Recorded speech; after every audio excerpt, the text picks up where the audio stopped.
to 8 p.m., of course, we hold it down, the most talked about live stream political show in the DMV. This tonight, just like every week, is a power-packed show. We want to give you updates from last week's show. We're going to talk about some things that happened last week that were actually not true. And I'm going to make sure that we correct the record this week. But before we get to that, we have a lot of information for you this week. 3 very special guests, 2 in the first hour. They've written a book that will blow your mind. It's the greatest journalistic masterpiece of the 20th century, of 2020. You have to go out and purchase a copy of this information. We're going to have the authors live with me, Ivan, and Mark on the first hour. And then on the second hour, we're going to talk about an incident that just happened in the Hogan administration. A young man who posted some stuff on his social media pages and got fired for it. But we're going to talk with his representative. Of course, I'm talking about Arthur Mac Love IV. He is prohibited from coming on and speaking because of a lawsuit he currently has against the state. Gary Collins, his friend and his spokesman, will be on the show at 7 o'clock to talk about his First Amendment rights being violated and what that means. Why was he fired and why he feels he shouldn't have been fired. So we want to hear from you, chime in. And of course, 7:30 to 8, we want to hear from you. You'll be able to chime in live right here on the DMV Daily Show and express your views and opinions on either the subject matters that we talked about in the first hour and a half or things that you may have on your mind, community events and others. But first, we want to have a conversation about a book that I was honored to be able to get. I'm sure many of you have probably even heard about it if you haven't purchased it. We are fortunate enough to have the authors with us tonight. And of course, a big part of this book revolves around our co-host, Ivan Bates, Esquire, the legal eagle himself. So we definitely want to get into that conversation. So I'm going to bring up these gentlemen, but I want y'all to see what I'm talking about. I Got a Monster, Baynard Woods, Brandon Soderberg. You can go right now and get a copy of this book. Very inexpensive, very good read, let me tell you. Go to www.igotamonster.com. You can go to redemmers.org. You can go to your local bookstore and be able to pick it up. I'm telling you right now, you better go get it because everywhere I went, they were off the shelves. Like I had to call in a special favor in order to get mine. So make sure you go and get yours right away. You might even be able to get a signed copy from the authors tonight if you're lucky. We'll see. But I'm going to bring them up. Brandon and Baynard are in the building, as is my trusted co-host, the boss of bosses. Mark is in the building. What's happening, fellas? How y'all doing? Good. How you? What's up? How you doing, gentlemen? Thank you for having us. Oh, thank you for coming on, man. I've been telling Ivan since we came back for season 4, get them on the show. And I know you guys have been busy. You had the book launch not too long ago with a live stream from the Reginald F. Lewis Museum. I know there was a great event that happened there. And you've been running all over, I'm sure, signing books and doing book tours. So it's a privilege to be able to have you on for this hour to talk about the book and make it. Happy to be here. So leading into that, Baynard, tell those who are listening, we have a larger following in the DMV, but across the country, people are paying attention. Those who don't know who Baynard Woods is, tell them a little bit about yourself and how you got involved in this project. So I'm a writer. Brandon and I both worked at the Baltimore City paper, and which was the alternative weekly here that was over 40 years old, and we wrote our first story together back in 2014 about the cop Daniel Herschel, who's one of the members of the Gun Trace Task Force, and he was trying to use lyrics and videos as probable cause to raid the house of the rapper Young Moose. We started writing about that story following that, and we're like, man, this guy's doing some bad stuff. When they got indicted, the Gun Trace Task Force got indicted by the federal government on March 1st, 2017. We were like, man, Herschel's one of them. It turned out he was one of the least bad rather than with all of these huge Fourth Amendment violations. So it's really working at City Paper that brought us together and sort of brought me here. I've written a bunch of other stuff for other places. We've written a bunch of stuff together, but City Paper was sort of how we started digging into these things. Okay. Brandon? My origin into this story is also City Paper. I was hired by City Paper in 2014. Initially, I was a fact checker there, but also was doing some writing and reporting, really focusing on music. And so my way into this story really came from the fact that I was covering this rapper, Young Moose, that when I was on the bus, every kid on the bus was talking about it. And like a nerdy white guy, I was like, what are y'all listening to? I haven't heard this before. That's kind of how I got into it. And then I started to find out not only was this guy wildly popular in the city, but he's being harassed by police. And and that was something we learned from D. Watkins, a writer who's since written about Herschel as well. And so that kind of confluence of music writing, which I've been doing for a long time, and police reporting kind of came together there. And then from there, Baynard and I kept writing stories and working together on some policing and some protest stories. And then eventually I became the editor-in-chief of the City Paper up until when it was closed in 2017. Into that, Baynard and I and some other people briefly tried to start another alternative weekly called the Baltimore Beat. That paper lasted about 4 months before our backing fell out. But while we were there, the trial for these officers, the two of the officers that were indicted that didn't plead guilty, happened. And so we covered the trial. It was really at the trial that we started to be like, there's a bigger story here. There's maybe a book here. And that was into February of 2018. I pretty quickly started to, start working and trying to think how to tell this story as a book. And, here we are 2 years later with a book. 2 years. That's a lot of time. And I'm sure a lot of research that went into that. First, I want to say, it's a great read. I was telling Baynard this before offline. When you read it, and I haven't finished it completely. I just got back in town. I haven't really been able to wrap my head. But it reads like one of those things that I know when I really sit down tonight and read, I'm going to be done by tonight, right? Because it's not one of those boring. I want the family to understand it. Not one of those kind of biographies or biblical, like you're just sitting there and you're like, oh, I only can take one chapter at a time with this. You know what I mean? It flows. It's like a novel, but it's very, very detailed. And so I want to know, how did you guys go about?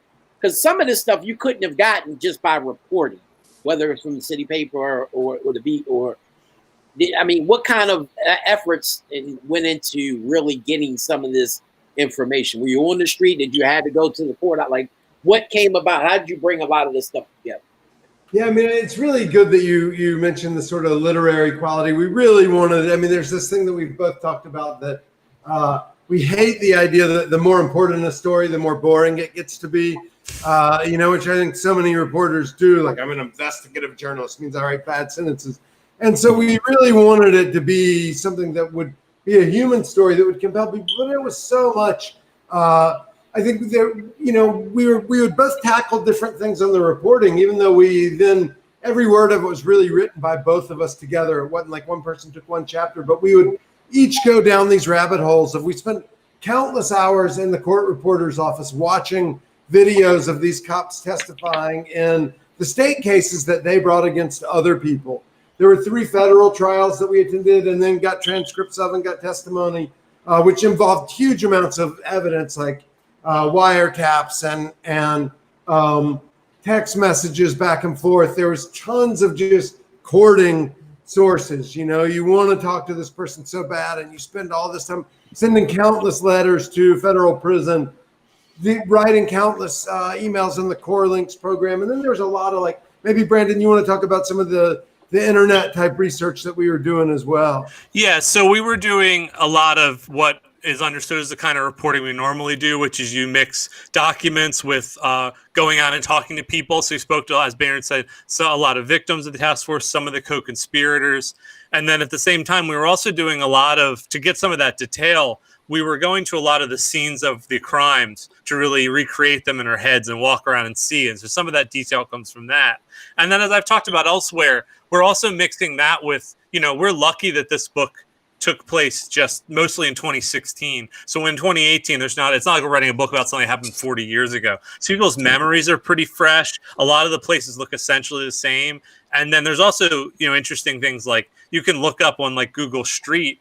You can rewind back on Google Street and look at what a place looked like in August 2016 when a crime happened. So we're able to kind of cross-reference that with a lot of interviews we're doing with people. And then a lot of sort of, as I said, Baynard alluded to here, also some sort of deeper, maybe stranger internet research, reaching out to a lot of people. I reached out to a lot of people on Instagram, oftentimes just for single little details. So it might be someone that I found that had an encounter with these guys. And that person may not want to go on the record with their name. They may not want their story in the book, but they often had crucial information about how these officers spoke, acted, and interacted with people. And that's really how we sort of developed this psychological and emotional profile of these cops, is by talking to people who had really encountered them firsthand, or people who have been directly working with them, like some of the co-conspirators. No. Let me ask you something. And there's definitely no this. I want your honest take on this. So, understanding the role as an African American and being through Baltimore City, I personally had interactions with two of these officers that were indicted. Another officer that wasn't part of this crew, that was indicted years ago, put charges on me. And the only reason I beat him in front of Judge Wanda Hurd, which that was the time she kind of turned my life around, is because he was under indictment himself when I went to court. So they had to throw out two very large drug distribution charges. So as an African American, as a black man from Baltimore City, we understand the realities that Baltimore City police are corrupt as shit, right? We know that. We experienced that.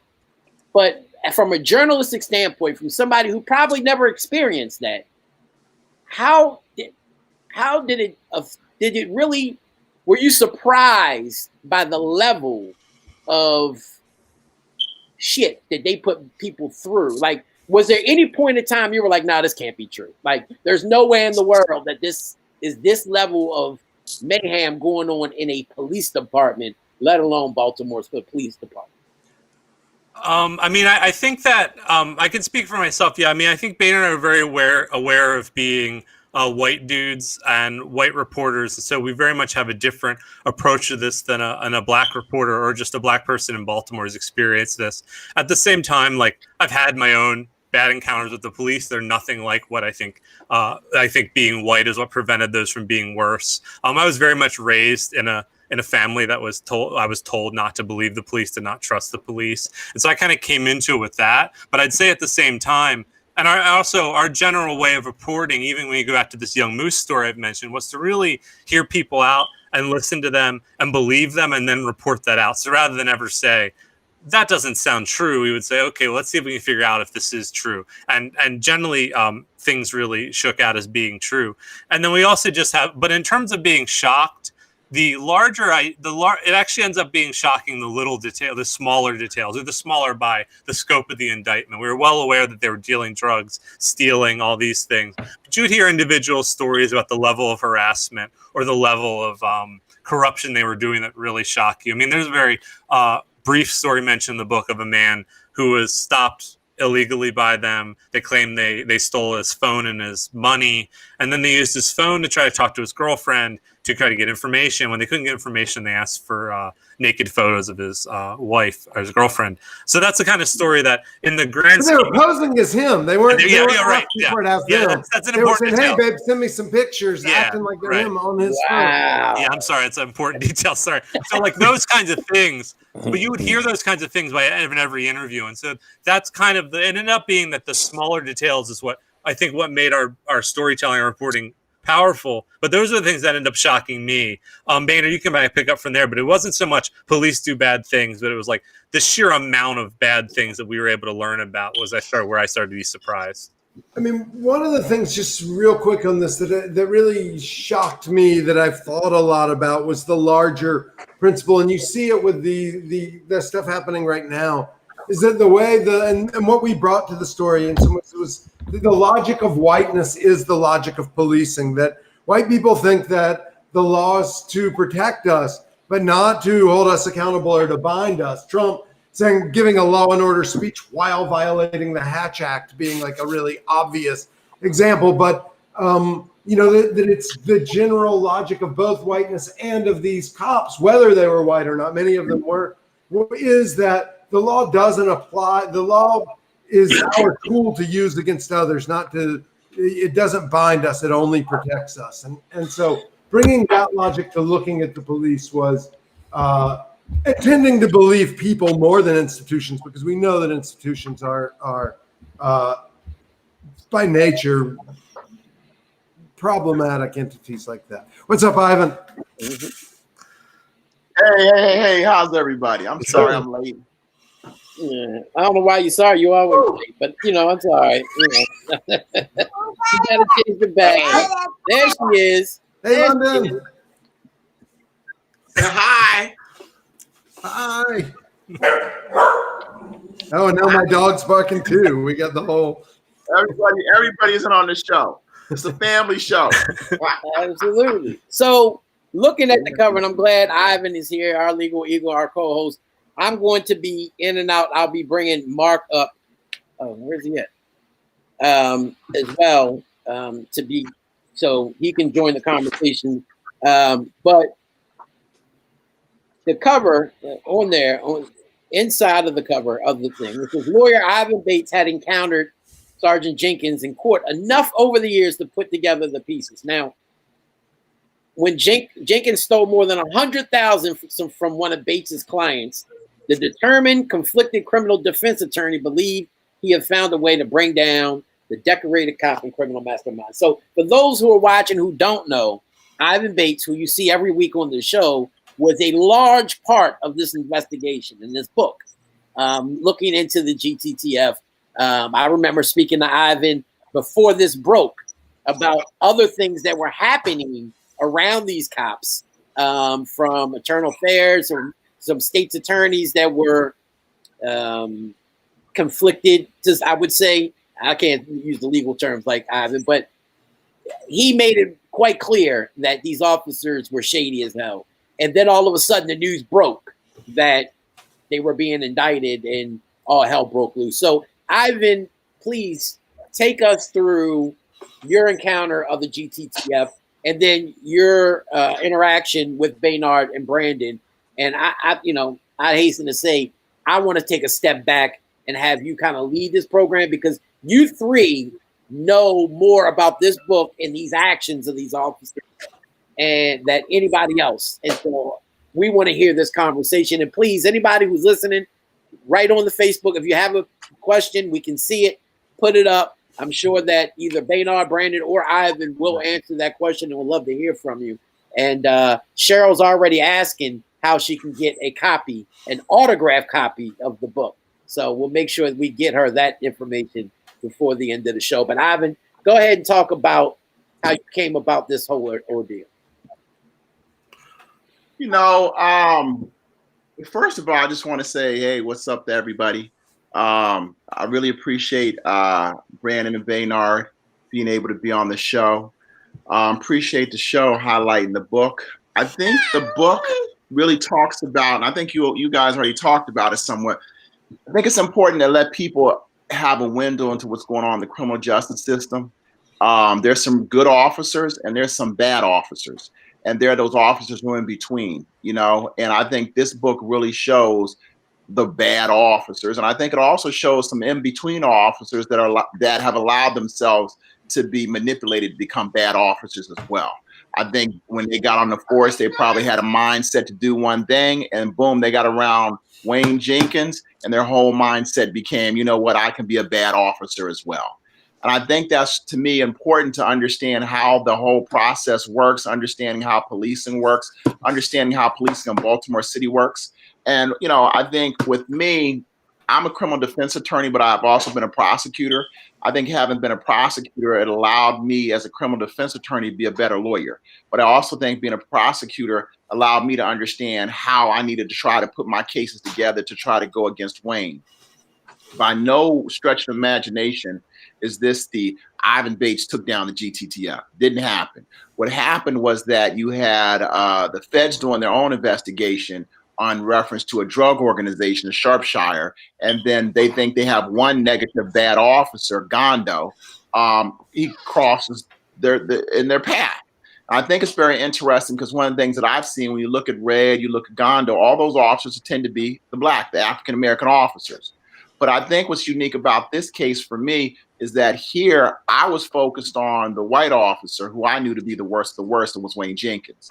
And so many times it wasn't just Wayne Jenkins, but it was all the officers because they knew that Wayne was bad. They just decided to protect Wayne.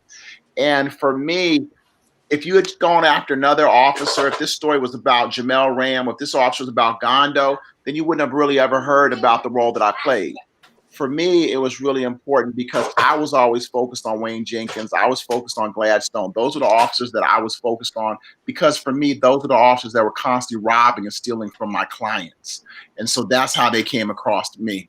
I had 30 plus cases with them. And one of the things I think a lot of people didn't realize was that it was the work that I did with Alicia White, representing the police officers, that I understood how policing really worked. And I always tell people, you can never, ever defeat your foe if you don't understand how they're trained. Once I understood how Wayne Jenkins was trained, once I understood what Wayne Jenkins was supposed to do, that's when I realized what I needed to do to try to hold him accountable. And I think we get so frustrated because, the state's attorney's office, they can't win. It's not just Baltimore, cities across the country. But I think so often we're focused on, we don't understand how policing in America really is to really defeat it. I want to ask Baynard and Brandon, both of you, when you wrote this book, what was the most satisfying part of writing a book, and what was the hardest part about writing the book? Oh man, dealing with that Ivan guy was tough. I'll say. No, I heard he was a jerk. Working with you is actually one of the real. People don't understand, to get the kind of level of detail that we had about Ivan's life, which let the book be a little bit more than just workplace stuff. It was so much. It's a super hyper masculine book, and it's a very workplace. And Ivan and London being born in it and stuff is really a part that brings it to a level that I think makes it hit people more. And those kind of, the late night conversations and texting about little details, and that you would have your phone. You're like, what were you doing on July 17th? And you'd go back and look through all your pictures, and you'd tell me all these things. To me, that was one of the more joyful parts. The satisfying parts would be too when we found something we could just kind of nail about the corruption or whatever, and we put the pieces together and we figured out something that maybe no one had figured out about the way that a particular triple cross was working or something, for instance. And we're like, yeah, or to really be able to tell someone's story that hadn't been told. And to really figure out, like Walter Price, who was drugs planted on him by Jenkins, Gladstone, went and they took all the stuff out of his house when they searched it later. And later, right when the FBI came asking around, he was murdered. And to be able to tell the story about that a little more in a way that hadn't been told, all of those things were great. And the whole thing, though, was difficult, the frustration of what you didn't know.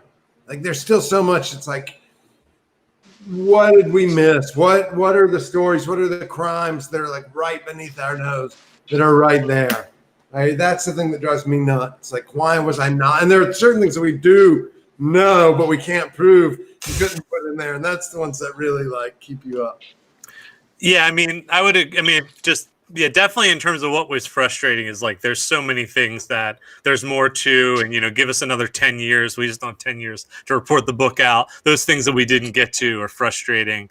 But also knowing that we can continue to report this out. But then, I think what was really the most satisfying is once we figured out the story, which, Ivan, you played a major part in connecting those dots, both as a character and in clarifying a lot as a source for us. But once we really located how to tell this story as a story, and you started to feel the pieces lock into place, and then it started to feel almost like a novel, like Hassan said, which is very nice. Or I also sometimes think about it as a movie or a TV series. Think of a movie like Heat, where I guess in that case you're the Al Pacino in Heat, and Jenkins as the De Niro or something. But you know what I mean? That idea could really cross-cut and develop a story that could feel that is both accurate and real, but also has the intensity of a movie or a novel was really satisfying. And that took a long time, but when we get those pieces that click in place, or that one more piece of information that would solidify something, that was really rewarding. Here's a question from Jordan. Hey guys, love the book. One question I had was, how did the decision to end the book with Bates' election back when he went against Mosby come about? I will personally tell you, for me in reading the book, that was the hardest part to read. It's one thing to read when you're successful. It's another thing to read when you lose. And so it just hammers in again the loss. So how did you even come to that decide, this is how we're going to end this book? That was actually, that your reaction there was part of why, because it was such a, I remember we started talking really a lot after that, and you were really trying to figure it out, and I'm not much of a sports person, but a lot of great journalism came out of sports writing, and the losers' locker room was always so much more interesting than the winners' locker room, because in the winners, when you're just popping champagne and nothing interesting comes of that, and the losers, when you're really like, man, where did I go wrong? And you're wanting to piece the pieces together. And so I think we were able to both to all help each other in that way. You were interested in going to the depths of your soul or whatever, to figure out who you were as a person after all you'd been through, from Alicia White through that. And so it also was the end of the time frame. It was right after Jenkins's sentencing, and that ended the book really of Jenkins. And that arc, but we needed to know what had happened. The day his sentencing was, you couldn't go because you were having that debate. And Kelly, I see you typing there and can't type back. But when Mosby was sort of slanderous towards Kelly that day, and so that was the day Jenkins was settled, and then we had to finish your character arc. We couldn't leave it with and no one knows what happened in the election. And so Brandon was there with you. I was actually covering Mosby's campaign, and Brandon was there filming the whole night. And so we also had that moment, and it was just such a human moment of you being a person as well as this guy who was going after Jenkins. And really quick, the way that the book, has these scenes that just by putting moments next to each other, it enhances both the moments. So like Baynard said, Jenkins getting sentenced as you're debating Mosby, as she's also slandering not only Kelly, but also defense attorneys saying they defend murderers and rapists. And then that so much of that became this debate about what was the state's attorney's role in this, as someone running for state's attorney had a major role in fixing this, or trying to answer this, while we know that the book shows that the state's attorney's office was not involved in the investigation. Also, those contrasts were nice. And then there was just Baltimore's small, but I've been sharing that time with me and others as the night of the election. It struck me later on as we were doing more reporting that you just happened to be. You campaigned at the Public Safety Academy building in Park Heights, which is where the task force had kidnapped the Hamiltons 2 years earlier. You were driving down the Alameda to do more campaigning. I think it's where you actually talked to Hassan.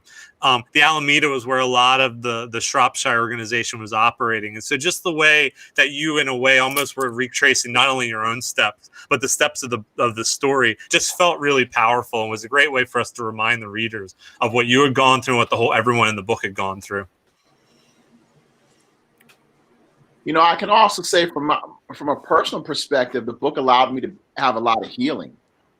One of the things that I realized that really bothered me is to be called the FOP lawyer. Basically, that's the dog whistle for saying I'm an Uncle Tom sellout.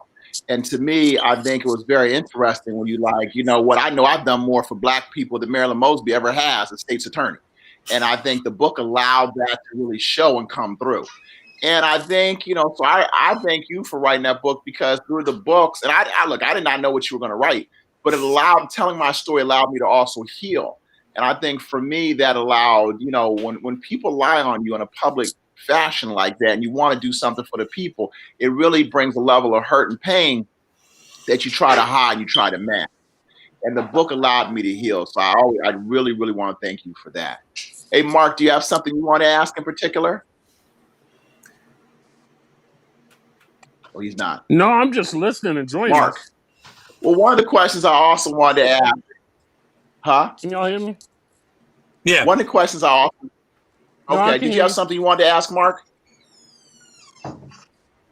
No, I'm enjoying Okay. this. You know, what was the one piece that you wish you'd have been able to find out more about? Say there was one rabbit hole that you wanted to go down and you just couldn't go down it, but you knew that there was something at the bottom. The where the money went, I think, is one that we really tried to figure out, and we have some speculation on that, but it's really hard to trace where that money. It's all illegal money. I wish we had really.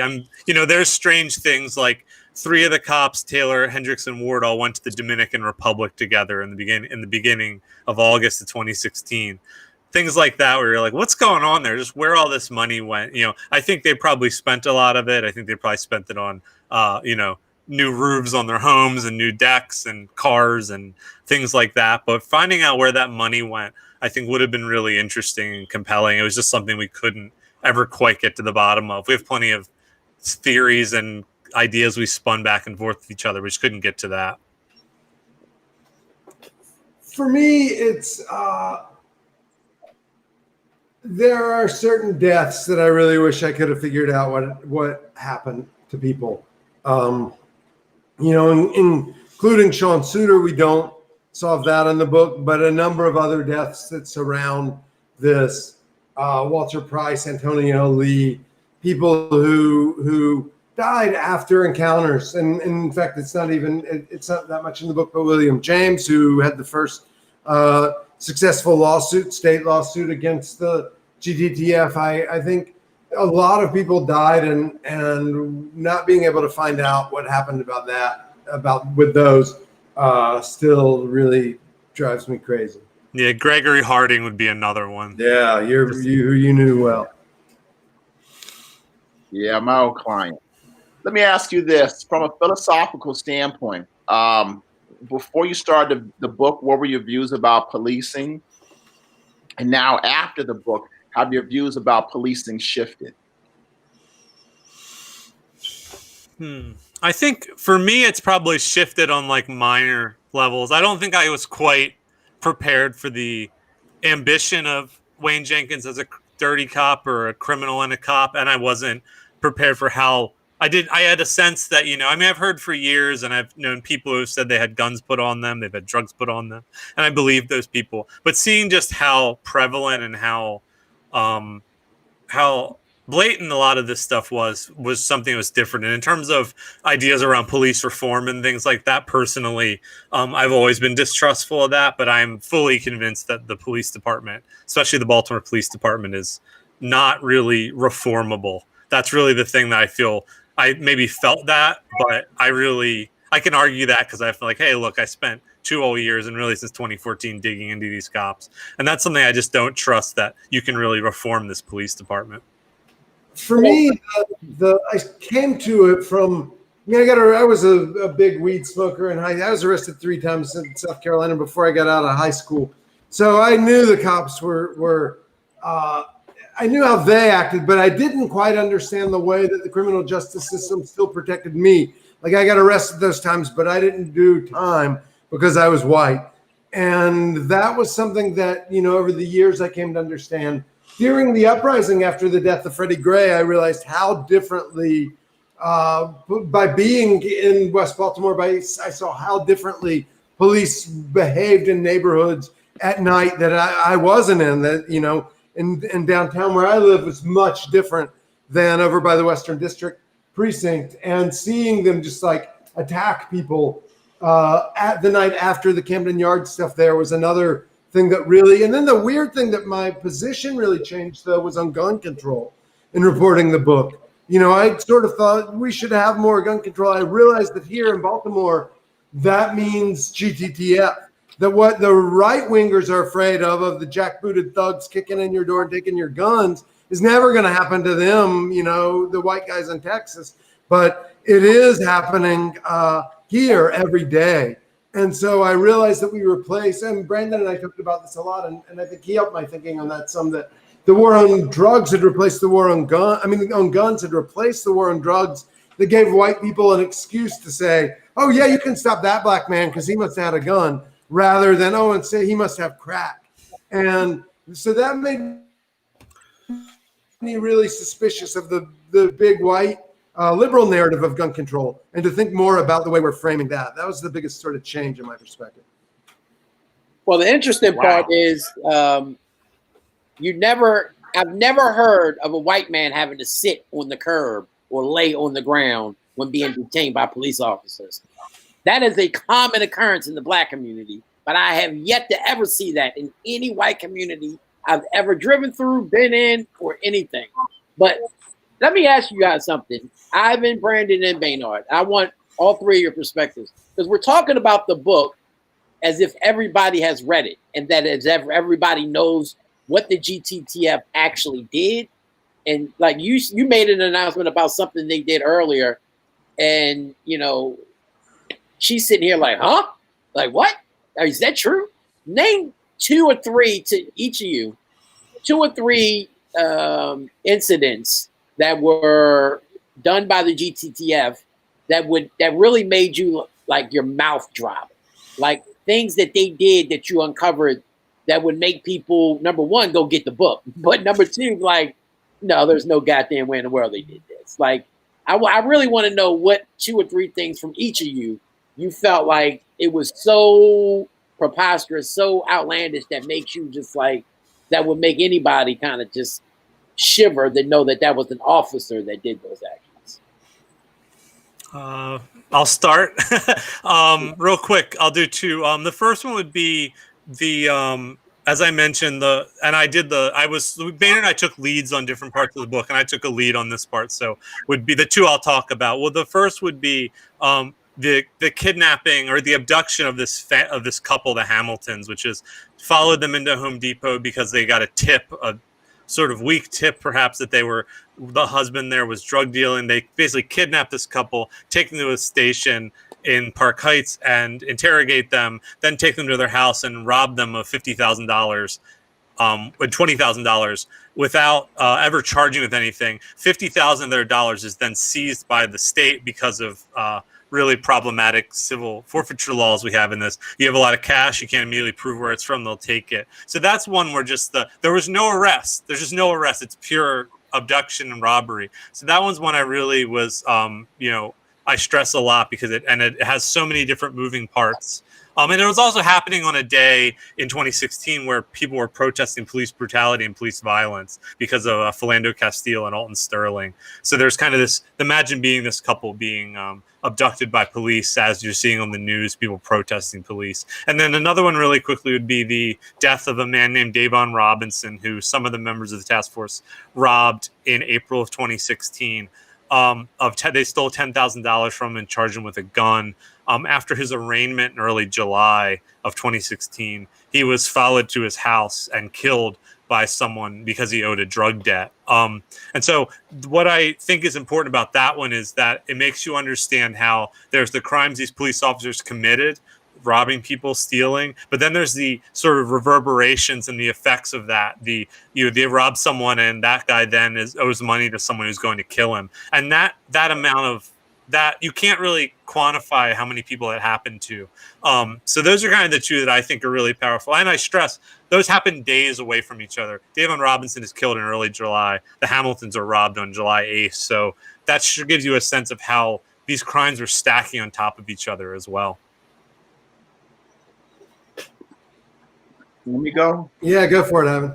For me, Kelly kind of hit it in the head. Like, I never knew this fact. You told me when Aurice Stevenson was my client. He was the client that I think in many ways they refer to as the monster. Alleged humongous drug dealer. And Wayne Jenkins and them to go in the house. They rob him of about $200,000. And they're listening to his jail call. In his jail call, he tells his wife to go get Bates. That would be me. And so Wayne Jenkins and them did not want me to be the lawyer. They then write a note as if it's from a side chick that Aurice allegedly had to say that she was pregnant by Aurice. They then put the note on Aurice's wife's step so that she would be so angry that she wouldn't hire me. When I read that in the book, I was blown away. I remember you telling me that came out in court. And I was like, no. And then I found out it was really true. So that was the first part. I was like, think about it. For me, it was like, you know what? Our state's attorney says that the police are afraid of her because she's prosecuting them. And it's clear that the corrupt cops aren't afraid of her. So the corrupt cops were afraid of me. They weren't afraid of her. That to me kind of blew me away when I looked at it that way. And the other thing was for them to fake a video of them popping the safe. The first time they popped the safe, they stole $200,000. Then they put the safe back. Then they filmed themselves acting like they popped the safe to see $100,000 and turn that in. That to me, those two things in Orissa's case really blew me away. And I'll do a little reset because I realized with the question that maybe we hadn't set it up that so we're talking about 7 cops who were indicted on March 1st, 2017 under federal RICO charges for an ongoing conspiracy where they were robbing citizens, stealing drugs, dealing drugs, a wide variety of crimes that they ended up pleading guilty to and didn't plead guilty to. And since then, another 7 or so have been indicted on related charges. And so I guess one of the things that really stood out to me was how far back it went. And when we were reporting, I remember hearing that Jenkins first had approached Donnie Stepp, who was a bail bondsman from the county, Double D bail bonds, that had this big, ridiculous, cartoonish woman with large breasts as the logo, had exalted in the controversy over that, had been a cocaine dealer for a long time. He was dealing the drugs for Wayne Jenkins. And first that it went back that Jenkins first had tried to approach him around the time of what was then Baltimore's biggest cocaine bust, 41 kilos, a guy named Trinell Murphy in 2009. When we started piecing that together, it hadn't come out that the most recent indictments of new officers were involved with lying to the FBI about that bust, that they stole 3 kilos from him.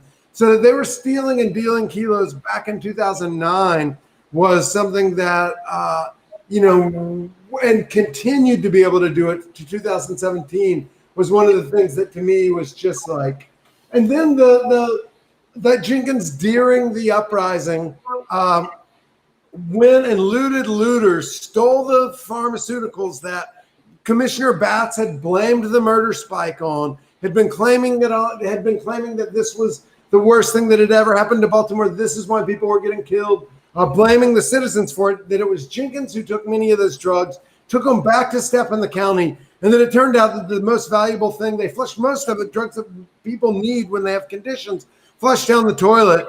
And that the only thing that really sold was the Viagra and Cialis. So, the commissioner claimed that it kept the city high for a year and it kept the county hard for a week. That was shocking to me. So to me, because she's sitting here and she's astonished by all this, because she's never heard of none of this, right? A lot of people outside of the city of Baltimore really don't know about the GTTF. Her first question is, where'd all the money go? Like, was that, and I know Brandon just kind of talked about not being able to really dig into the finances of it, but was there any investigation either from you or from outside entities about their lifestyle and the money that was taken through all of these actions? Yeah, so after they robbed Ivan's client, Ori Stevenson, of the over $100,000, somewhere between $100,000 and $200,000, they went back to Jenkins's house. To Taylor's house, one of the other cops, the sort of youngest and most innocent of them, but who wanted to please Jenkins the most. They went to his basement and split up the money. And Jenkins said, don't buy cars, don't buy any of these things, like they'll draw attention, but do home improvements. And I have a guy who will cook the books. So home improvements were definitely part of it. But we think there's still probably a lot of money out there that and they definitely took trips to Vegas and Super Bowl, and Jenkins and Stepp, right after they started their drug dealing partnership, went to New Orleans to watch the Ravens play. And there are photographs of them there. And I'm sure the amount of money blown there is staggering. But there's probably a lot of money out there. And that Dominican Republic detail that Brandon mentioned is one of the more intriguing because it is a place that money can be hidden. But there's a lot of things we'd love to be able to look more into with that. Yeah, I think that'll be. I have a question. Oftentimes, Baynard and Brandon, you two were already friends before, right? Before you two decided to write this book, you two were always friends. What was the thing that either one of you learned from the other that you were really blown away by doing this experience with? Wow, that's a good question. Go for it, Brandon. I mean, I think that I would say that Baynard and I have certain reporting techniques we share, kind of hanging out with people for a long time, taking a lot of being patient. But Baynard's dedication and tenacity to getting certain people is just, I was really impressed with, and is really a model for investigative reporting, which is to really find by any means necessary the way to get to people that he wanted to talk to. And he did a great job. And that was really inspiring to me. And also, one of the reasons that the book Baynard's name is before my name, because I sort of am a reporter the way I am because of Baynard. And so I was always learning from him.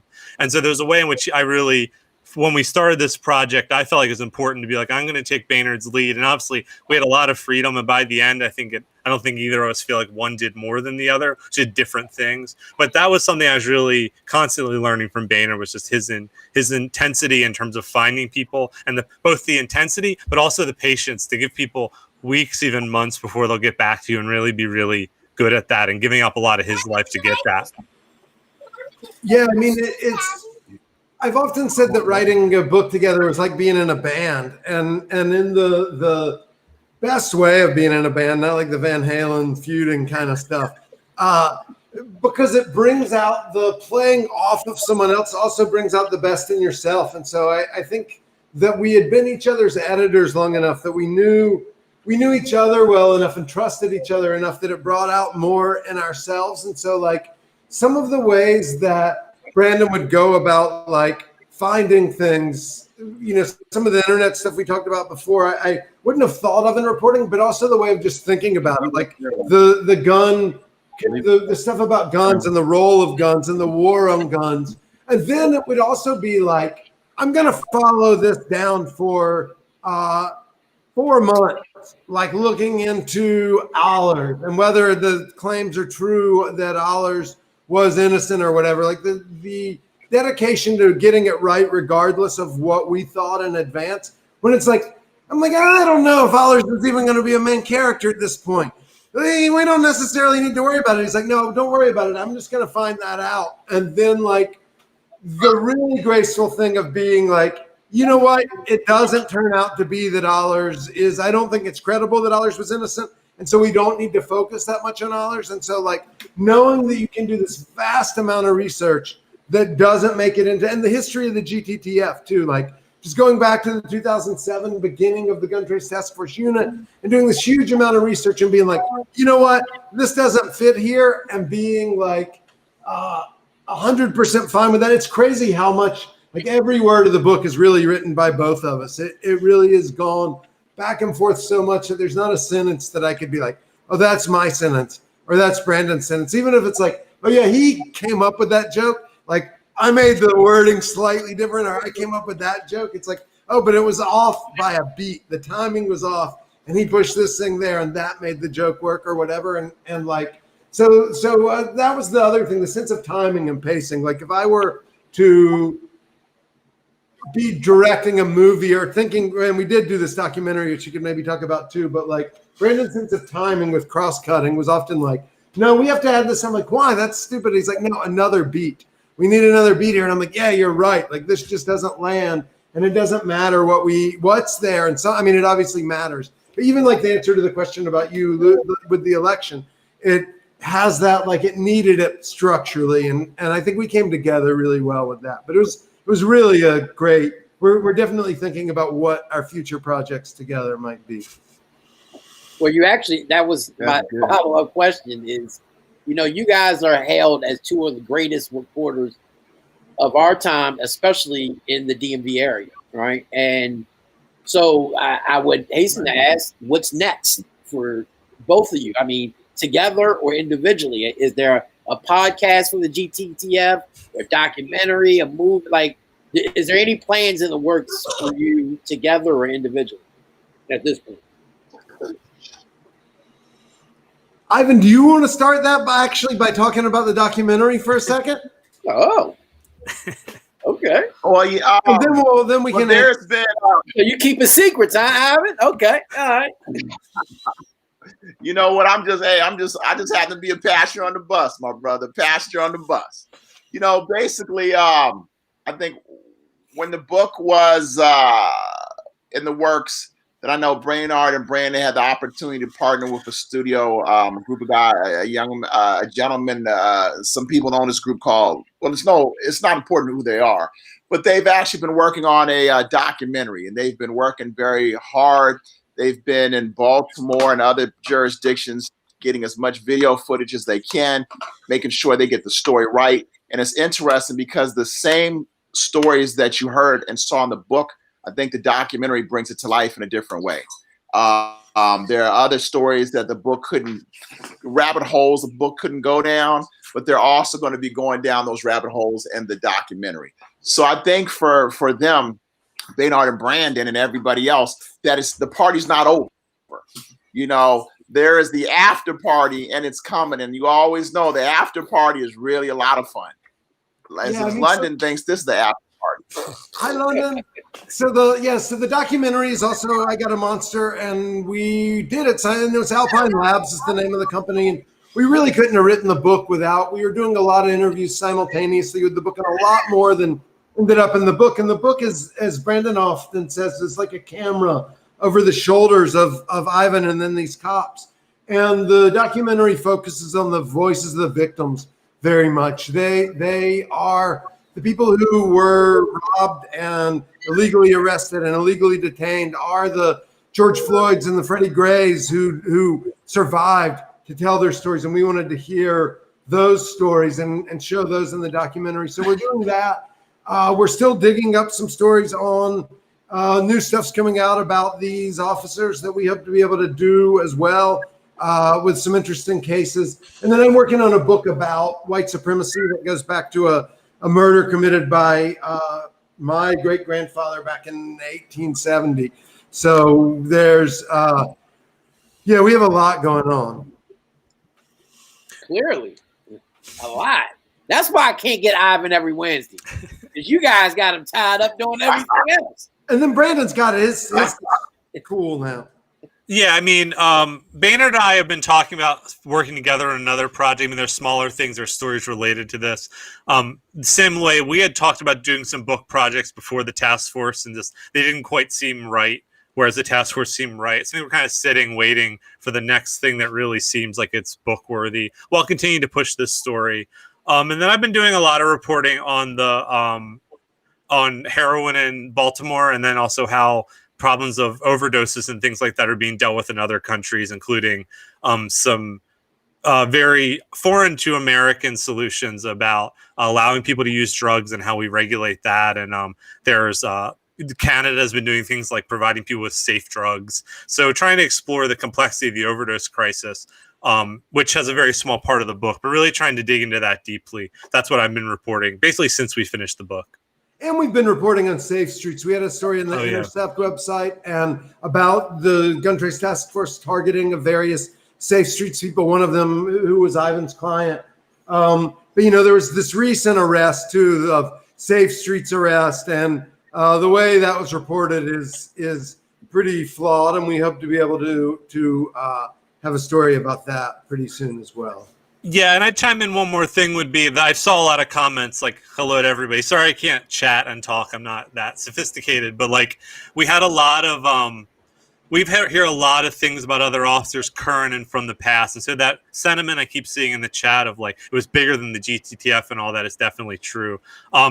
Yesterday I reported on a story that is a very shocking complaint in court that basically has a man who complained about an illegal stop, an illegal search, and planted drugs on him, was found dead days before he was supposed to speak to Internal Affairs. It's a man named Sherman Reed Jr.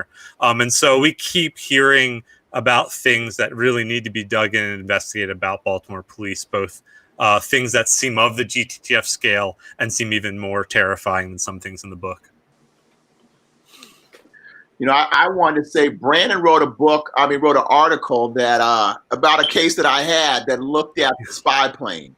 And it was interesting how the spy plane was used and it saw police corruption.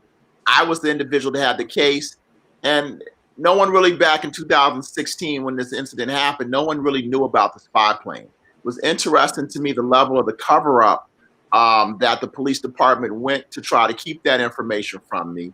And, you know, Brandon, I think, in really getting into that information, looking at it, I realized just how bad it was. I filed a motion to vacate the conviction. And I also give the state's attorney's office credit. They also filed one as well. But mine was in depth and in detail, and my client's conviction was vacated. He was shot by 2 of the police officers that are charged in the GTTF, not the original 7, but 2 of the later other ones.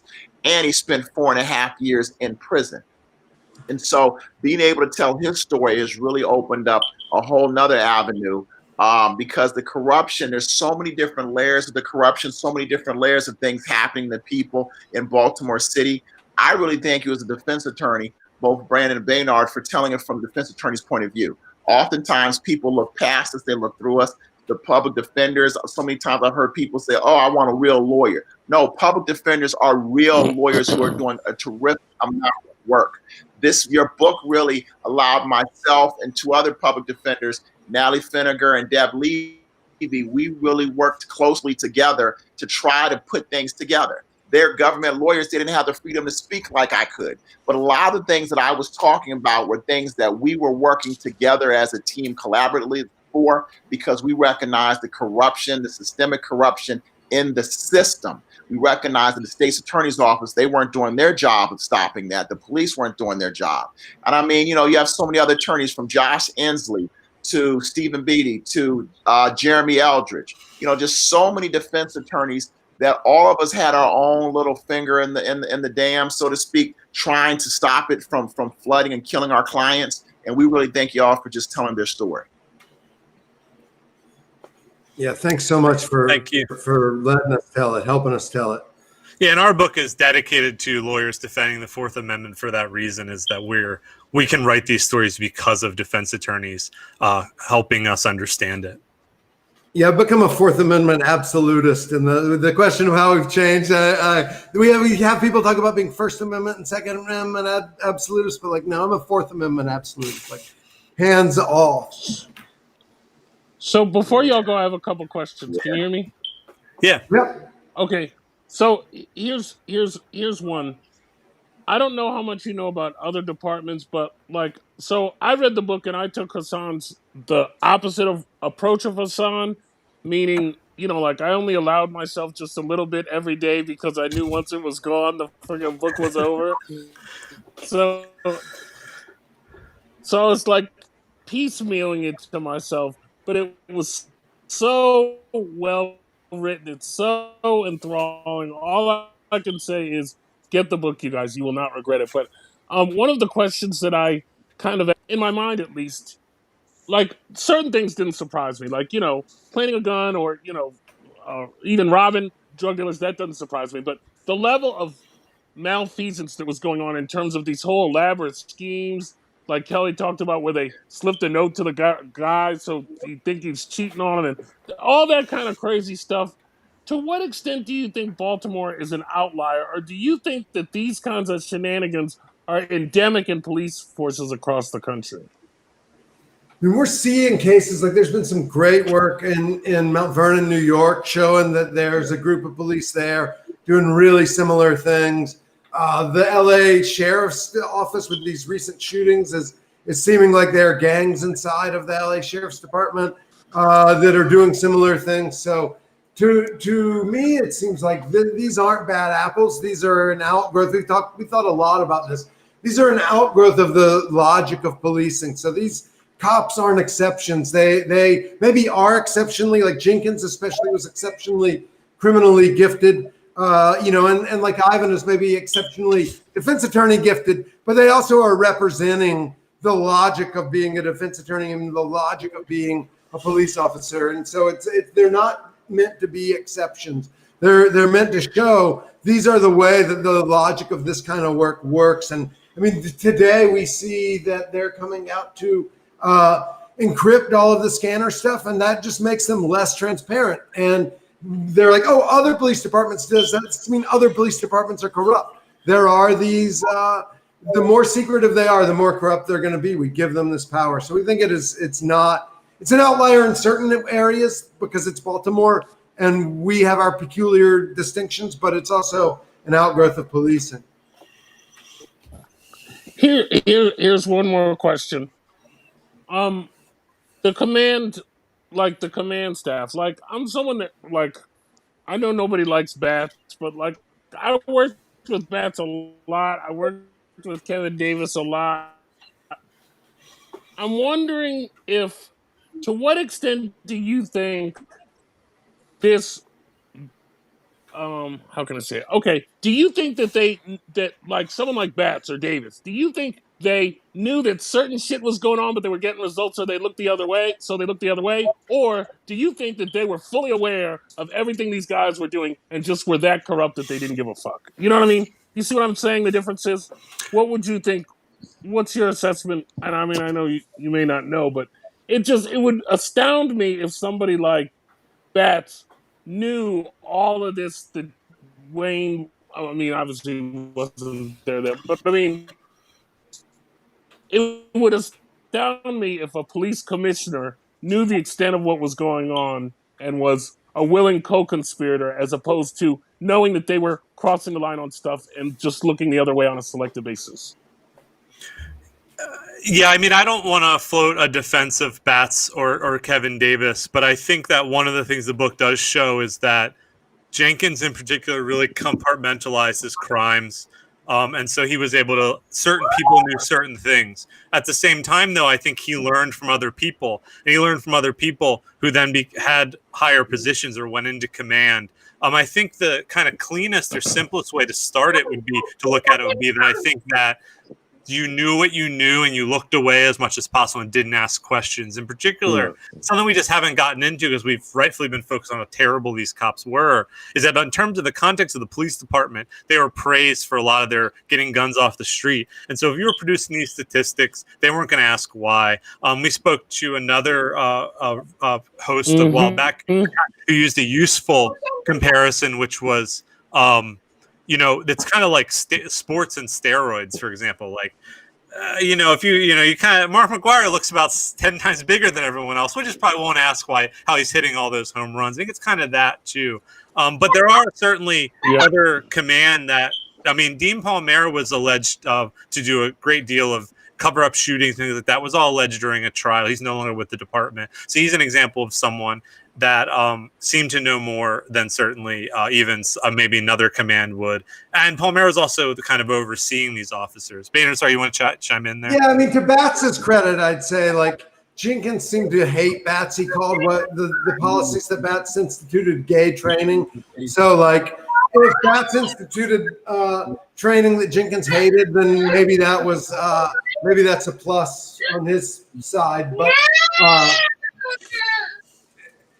yeah, I think that they were, and Kowalczyk, who was Bats's spokesperson, wrote a book about the day that Davis came in and said that Palmera stood up there and said, the riot is over, get back to doing what you know how to do and stop this. So I think Davis is much more responsible than was much more willing to look the other way and wanted to be hard charging than maybe and yeah, I think the other thing we learned is that it went every level. Like there's video that we watched, scenes are in the book where, like, I've been saying, this is even after body cam, so this is supposed to be it's their first day of body cam, in fact, and it's supposed to be post reform, and they break into his client's house and he says that, and the prosecutor says, oh, well, too bad. And the judge says, well, maybe you have a lawsuit. Let's go forward with the case. So it's every part of the legal system is, and the judges who are writing the warrants for these lousy warrants. So there's so many people who had to look the other way. Thanks, guys. Yeah.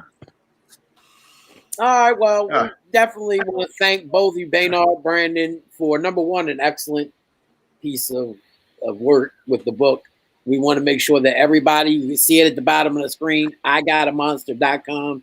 Go there and get it.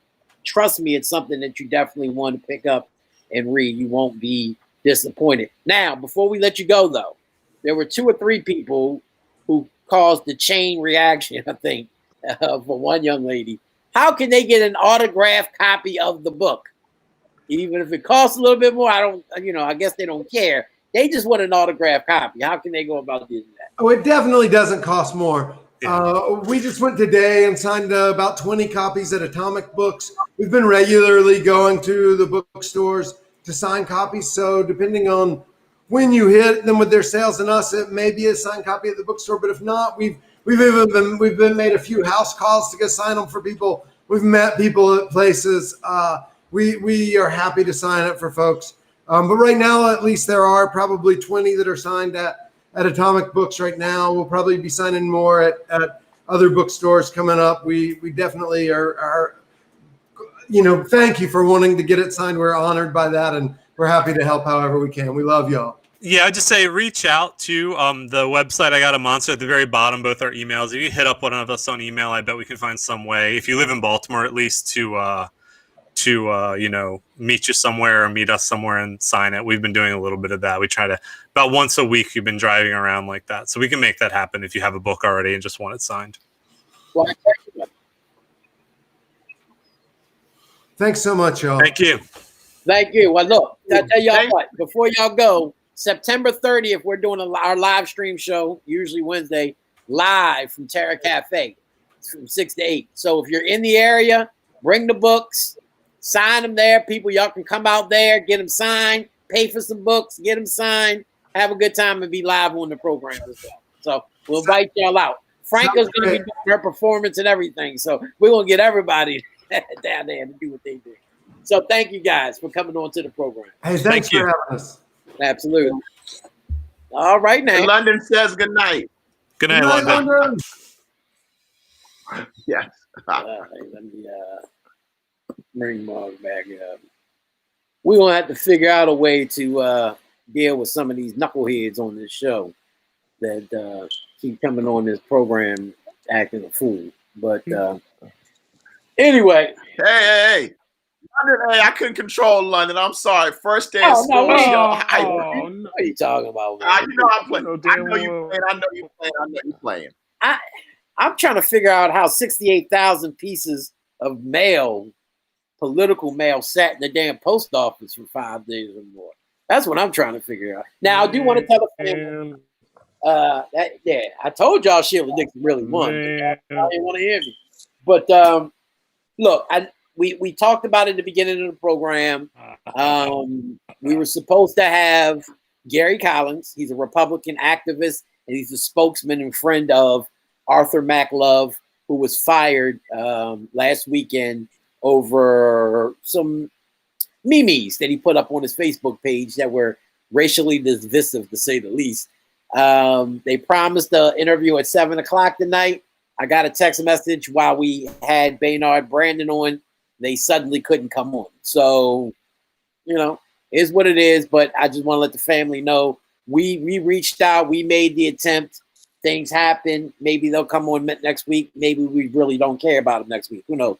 But at the end of the day, for those who don't know, Arthur MacLove was, the sad part is he was in charge of minority communities and the community initiatives under the governor's office, making some very, very questionable decisions and putting up these memes in support of the 17-year-old young man Rittenhouse, who was accused of, obviously, shooting 3 people, killing 2 over there in, Kenosha. And, came out very publicly and adamantly that he shouldn't have been fired, that freedom of speech. Kills me. Republicans always say the Constitution. Most of them don't even know what the Constitution actually means. right? Because freedom of speech ain't got a damn thing to do Yeah. with getting fired. You got the freedom to say whatever the hell you want, but consequences come with what you say and do. Yes, You know, that's and exactly right. I Right. applaud the government. And at that level, you serve. At that level, you serve at the pleasure. Your service was no longer pleasing. You know, package it and go. Exactly. Yeah, that guy is. I mean, not only was he in charge of the state's ethnic commission, so the Black Commission on African American Affairs, Commission on Latino Affairs, but he was also in charge of the Douglas. Part of his portfolio of management was the Douglas Museum. I mean, this guy is. He's not like a trash worker. He's like really high up in terms of advocacy for and representation of minority communities, and some of those memes were just disgusting. I mean, the fact that I was just advocating for even some of it wasn't even about Wisconsin, with the cop on it that said, if you can't take a slug, don't be a thug. Like, who Right. didn't have anything to do with Wisconsin? You know, like, the guy is just trash. Yeah, he really is. And I look. I've known Gary Collins for And he years. should have been gone. Gary is I'm a glad friend. he's gone now. But I would love to hear his rationale for his buddy in those comments and those memes that were posted, especially the one you were talking about, Mark. Don't be a thug if you can't take a slug. Like, you know what I mean? Like, and the meme is of a police officer, so right. He's of all things, clearly a white talking police about. officer. You know what I mean? It's not even. Yes. But did you see those, Ivan? What did you think about that? I mean, look, I think when you kind of grow up the way that I grew up, it really doesn't surprise you, and to see him out there defending himself. You're right, Hassan, the freedom of speech. You're right. You can say whatever you want to, and you can get fired the same way you got the freedom of speech. You got the freedom to get fired. I think one of the things that he didn't realize, his whiteness, his ability to only see himself and not to understand how that would affect other people. I think, to me, it's a really bad look for the governor's office. It makes me question more of the leadership, like who on earth thought this guy could be in that position. My other question is, you're supposed to reach out to African American groups. Are you kidding me? You couldn't find one African American, one female, one minority to be in this position. You had to get a white male who has no care and concern, from what I could tell based on those memes, has no really care and concern for the feelings of the public that he's supposed to be working with. That's what bothered me. You can think however you want to. You can do that amongst your buddies, your boys. It is what it is. But once you put that out there for the world, and those people are still looking at you to work with you, to partner with you, to make the lives of African Americans better, is that going to make them feel comfortable working with you? To me, it was really bad. And I'm gonna tell you something. This has to have been the worst 2 weeks of Governor Hogan's administration, right?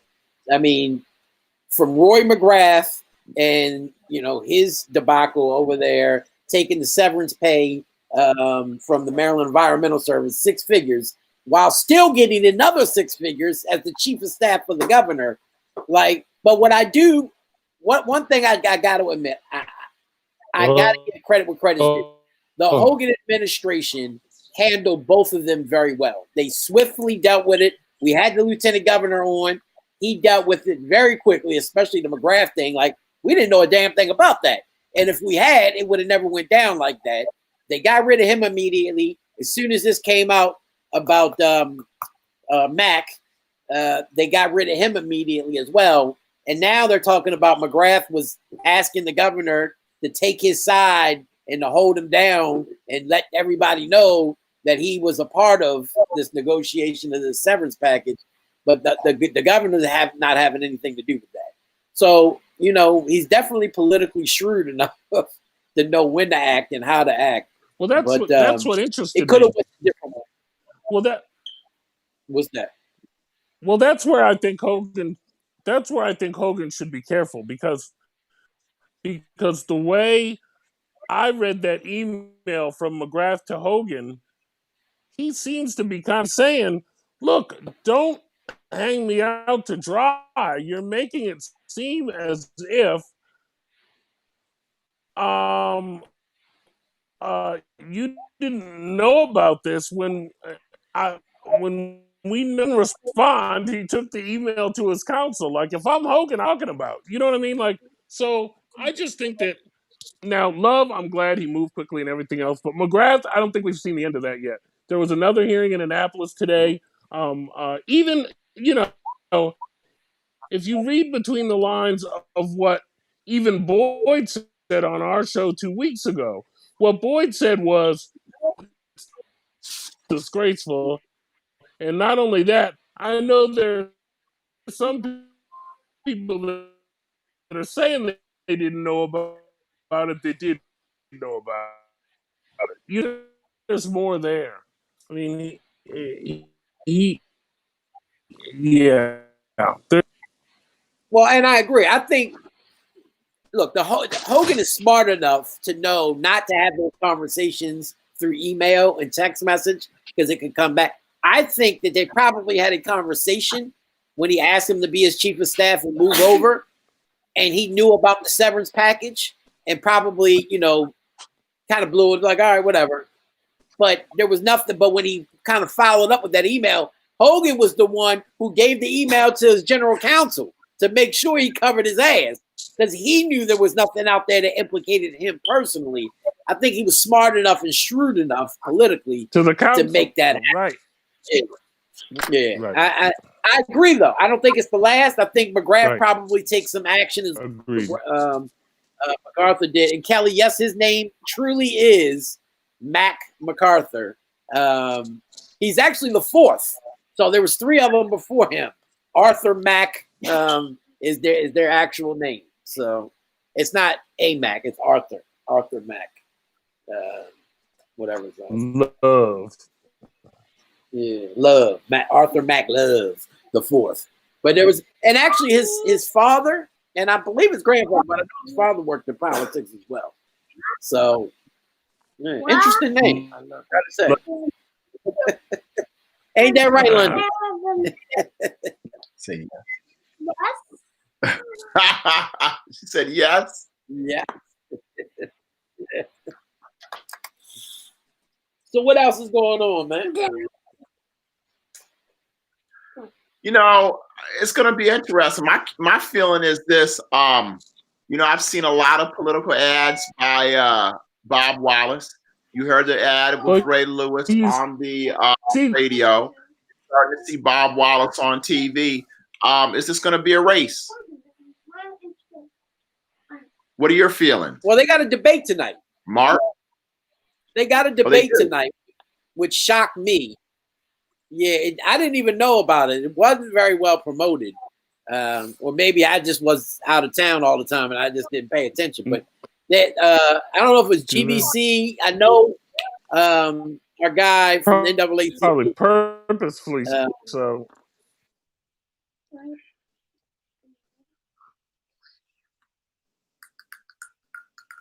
Kobe? That 99.9% of the time is going to be Brandon in the win. Like, I don't know if a general election debate really makes sense. I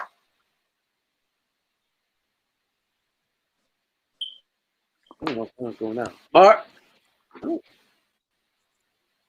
No. Alternative, but he's got no shot. Can you hear me? Yeah, you're kind of going out. Yeah, I mean. Yeah, he was going in and out. Or was that just me? No, it was him. I mean, he's working. When you look, he's working very hard. He's putting together a campaign. He's getting people behind him. So you definitely see that he's working hard. He's doing the things. My question is, with COVID and everything, is it too little too late? or is he going to be able to make any meaningful inroads? You know, where the Dixon voters going? Are the Dixon voters going to go over to Brandon, or are they liable to go to Bob Wallace? Where are the Naraja voters? Where are the Mary Miller voters? You know, where are the voters that want some sort of change, accountability? Is he going to be able to reach them? I mean, those are questions I just don't know. Well, I think Bob Wallace has done a credible. I wouldn't say a great job. I think he's done a credible campaign, right? Up to this point, they could do a lot more, especially media relations wise. But look, Mary Miller's people are going with Brandon. They're going with the Democratic nominee. Same way with Vignaraja's people. The only people who probably won't go with Brandon from the Democratic side are Sheila Dixon people, who will probably write in Sheila Dixon. They're not going to vote for Bob Wallace. Now, Bob will get some independents, Republicans, and Democratic votes, but he probably won't get 20% of the vote, to be quite honest. I'd be really shocked if he got more than 30%. No. I mean, in a city as democratic as Baltimore, you have to have some. Can you hear me? Yeah. Oh, okay. In a city as democratic as Baltimore, you have to have some really specific weird things for it to be anyone other than the Democrat. Either you have to have, number one, an exceptionally hated or weak Democrat. That's not true of Brandon. Some people are kind of wishy-washy on him, but I don't know very many people that can't stand Brandon Scott. You know, I'm sure there's some, but there's not enough to run a campaign on. Or you have to have somebody, the independent has to be particularly well known, like a Sheila Dixon or Ray Lewis or something that shakes up the race in a way that makes people say, I don't know what's up with his internet. It just keeps connecting. Yeah, his internet's low. To his point, though, look, I like Bob Wallace from an outside perspective, right? And I think he's probably done wonders business-wise, great businessman. He even got Ray Lewis doing a commercial for him. And I'm going to call Ray. I reached out to his mother. I'm going to tell him to call me. Tell him, don't waste your time doing it. I mean, look, at the end of the day, Sheila Dixon is the most beloved Democrat we have in Baltimore. And we did a write-in, and she got more write-ins than anybody in the history of Baltimore. And that still was only a third of what the Democratic candidate got during that campaign, Catherine Pugh. Catherine Pugh was probably less loved than Brandon is in many circles. You're going to have a lot of young people that are going to vote for Brandon. He's a lot of other older Democrats who are going to say, give this young man a chance. Many of them voted for him. So I don't see, unless Bob Wallace comes up with an issue that highlights the difference between him and Brandon, that makes Brandon look that bad, that make people say, damn, I didn't know that. Something that we don't already know, right? That he's a thief. Something that just comes out of the air over the next 2 months. It's just not going to happen. I mean, it just, unfortunately, and I'm sure, I know there's people looking at this show. They've already made things that we're in Brandon's camp, and because we had Brandon on the show, Bob is more than willing and welcome to come on the show anytime he wants. And we will welcome his ideas. Look, great guy. It's not him. It's just politics. You know, you could have Jesus Christ as the independent, and he's not going to win. This is what it is. You know, I'd love to hear with that debate though tonight. I want to hear how that kind of shakes out. But I do want to say this, Ivan. We won't make the record straight now. We talk about Brandon Scott because last week you weren't here. You were here when Brandon was on, weren't you? No, you weren't. No. Brandon, I wish Mark would come on and get back on. But Brandon sat here and told us that he testified will be in favor of not just the Jewish guy from the 41st district. We were talking about the article I wrote about the 15 Democratic elected officials who were fired from the Central Committee, right, for not showing up. He said there was 4 who appealed. One of them was his council colleague, Robert Stokes. There was Jasmine, Bilal Ali, Jasmine Collins from the 45th, and the young guy from the 41st, the Jewish brother. He said on air that it was not true what I wrote, that he did support all the candidates. But come to find out, what I wrote was true, that he only came up there to testify on behalf of the Jewish candidate. And in passing, as he was getting up, said Bilal Ali's a good guy too. But he never said Robert Stokes at all. He never mentioned his council colleague's name at all. And I've gotten this from 7 different people that were there, including the members of the committee, who said that they have it on record that he never did such. And he only came to one hearing, and that was the Jewish individual's hearing, not the other African Americans' hearing. So he sat here and lied to us and tried to make it appear that I was putting out falses in the article. And I can't wait to have him back on the show, because we're going to argue about that. By the way, you missed it. Me and him are playing one-on-one basketball on Malik's birthday. The winner, he has to shave his afro when I beat him. So that's the bet. And he has to buy us all dinner. Yeah. So yeah, he's making money now. Yeah, he buying new suits and everything now. Yeah, but no, Miss Marlene, you're right. Bob is well connected in the private sector, but the problem is a lot of the private sector doesn't live in Baltimore, and they're not registered voters. Unfortunately, that's just, not a big enough segment of the population for him to overcome, especially in a year where you have Donald Trump on the ballot. Every Democrat and their mama is going to vote the Democratic ballot, because many people think if I vote for an independent or somebody else, then that'll invalidate my vote for president, right? Because they're not real familiar with the process. So they're going to vote the Democratic ballot, and Brandon is the Democratic nominee. So I think that hurts him. COVID hurts him because he can't get out and really talk to voters and knock on doors like he normally would. It's just not a year to run as an independent. I'm proud to see an independent on the ballot. I've always advocated for independence and been a long time independent myself, but realistically, I wouldn't bet no money on it. I love gambling. I just came back from the casino. So if I could win some money, I would put money. If I could win some money on Brandon, I'd put money on it, but you wouldn't get no money back on that. You know what I mean? So, so what's going on, Ivan? You weren't with us last week. What you got going on over there at Bates and Garcia? We promoted Bates and Garcia, by the way. Every week we're going to do 2 African-American owned businesses that we're going to promote. And they have to be African-American owned, not just fake like they are and owned by other people. And so we started with DMV Daily and Bates and Garcia and promoted the law firm last week, even though you weren't here.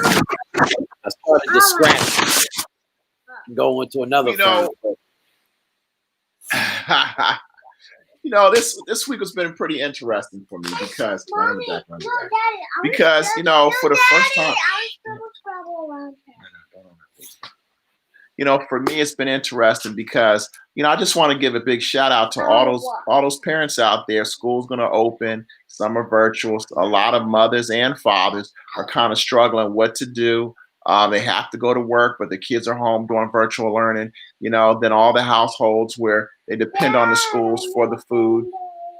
I realize this is a struggle. I'm very blessed, but just having London here, it's a struggle. Trying to balance whether it the show, the daddy duty, you do the same, Hassan. I think so often we forget the struggle that it is, but they're our kids, we love them, and we have to be able to balance that. And I think for me, so whatever I've been doing daddy duty, loving it, and loving my, just getting to know my child even more. And so I just want to give a big shout out to, I know like all the mothers, all the fathers. Kelly's a big one, always out there making time for the children. But we have the school year coming up. And I think it's really incumbent upon the legislature and the city council members to make sure that they give as much help to the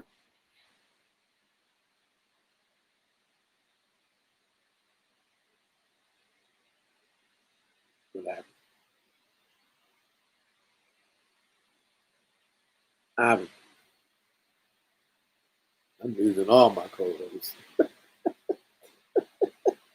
Y'all better get it up with the real internet and stop using that bootleg Boost Mobile internet.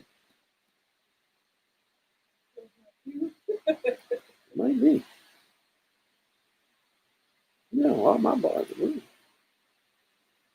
Maybe. Where's my phone? I think I'm still on it. Yeah, he is frozen. I thought it was. I knew it wasn't me. I don't know. Well, I think that pretty much ends the show for tonight because I'm all by myself. Both of my co-hosts have gone to the outer limits with their web. I'm glad I'm at a place with a very good Wi-Fi services. See, that's what happens when you got good quality Wi-Fi service.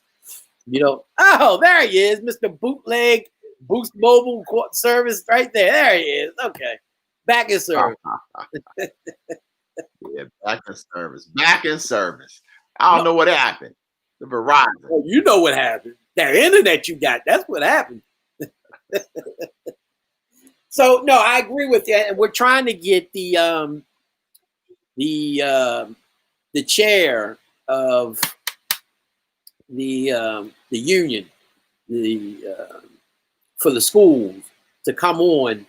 She wasn't able to do it this week. Of course, next week may be a little crazy because they go back to school next week. But we really want her on because, as you know, the governor and the state board of elections just put a whammy in local jurisdictions' plans on reinstituting their learning projects and how much time each student has to be online with their teachers.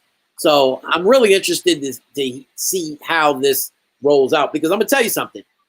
Pre-COVID or right when COVID hit and when they flipped over to that was garbage. The last quarter of the year, they didn't know what the hell they were doing. Now, you know, they've had a few months under their belt. They got a plan in place. My son's teacher called me the other day and he told me, your son has to be online for 8.5 hours straight every day. Or you can guarantee he's going to fail. I'm trying to figure out how younger kids are going to be able to stay online that long all day long. You know, that's going to be a task in and of itself. So we'll see how they work that out. You know, it is. I mean, look, even tonight, you know, I'm trying to juggle a couple things with London, you know, and it's hard, you know. And like I said, the struggle is real out there. You know, I'm interested to see what this does. I'm really interested to see in 10 years down the road what happens because, you know, what happened to our children? Did they have a lost school year? Did they learn enough? Were they able to succeed? What happened to our children? You know, I think it's going to be very hard, very difficult. Yeah, it is. Is London in school yet? She's not old enough. She's not going to school yet, is she? No, she started pre-K today. Okay. Yeah. She started pre-K today, so she's got a lot of energy. Yes. I'm telling you, I put her with now. See, Malik has the energy. Like her and Malik would have got along perfect at their ages, right? Because they would have been high energy. Yeah. Both of them. Caleb would just going to look at her because she runs. Caleb is really like he just kind of sits still. But we got to put them together for some play dates. They're the same age, you know. We'll see.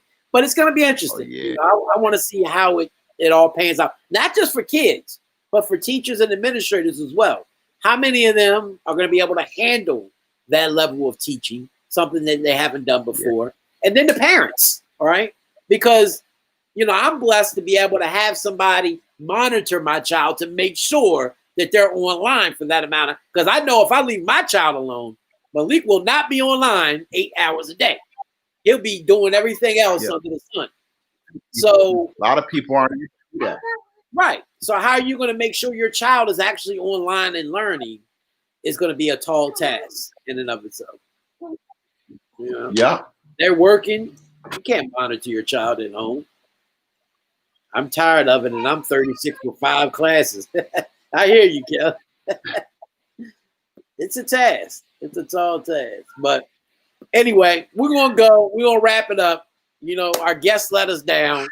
They were supposed to come third, but next week we have another Power Pack show for you lined up. I ain't going to give it away yet, You got to wait for the this week video that we put out. Hopefully, Ivan will show up this next week. You know, he's been running around doing everything he needs to do for the firm and the family. Well, I showed up today. I was a little late, but I still showed up. That's right. That's right. He can't complain. And as I said before, having the opportunity to hear from Baynard and Brandon about the book and all that they went and bringing to light really what was going on, the views about policing was really, really entertaining. It was a joy for me to reconnect with them. Absolutely. I mean, that was a really good segment. I mean, I really like both of them. You know, Baynard, that would be somebody I would have hung out with when I was younger. Like, he's a cool cat, man. Yeah. Real. He's just, you can't help but like him. Both really cool. Yeah, they are. They both really are. Really good people. You know, and it's a really good book. So I hope people who are watching go out. You know, again, it's an affordable book. I'm telling you, a page turner. And I'm not just saying that because they're on the show. They're not here no more. I'm telling you, you're going to love this book. And it's going to make you really question, especially if you support law enforcement. And when you read that book, you're just going to shake your head and swear to God it must have been made up and it's fictional, but it's not. So, you know, it's going to be interesting. But remember, I talked about it earlier, September 30th, the show will be live. Not just live stream, but live down at Terra Cafe. So come on down, be a part of the program, 6 to 8 p.m., same time, same day, Wednesday. We'll be talking about the census. That is the last day to file and get your information in for the census for 2020. So they'll be down there live with us as well. You can come down, get your census information in, register to vote. Remember, if you're a former felon, if you're home, you can vote. So come through, we'll register you. Make sure you get the your application for your ballot if you need it, you want it mailed to you. All that'll be there. Franca, young lady running for city council in the 12th district, she'll be down there performing, dancing, and singing. And hopefully we'll have Baynard and Brandon down there as well, signing their books. I Got a Monster right here. I Got a Monster. Definitely pick it up. Yeah. Go read it. Get it signed by them. You might even have Ivan sign it as well. You got a triple threat right there. You know what I mean? Can't beat it. I ain't signing nothing unless you got a check that you're giving me. Then I'll sign that. But other than that, you know, it's been a blast. But I'm tired. Yeah. I'm ready for it. All right. So until next week. All right. And Ivan, as always, we love you. Free Chief Davis.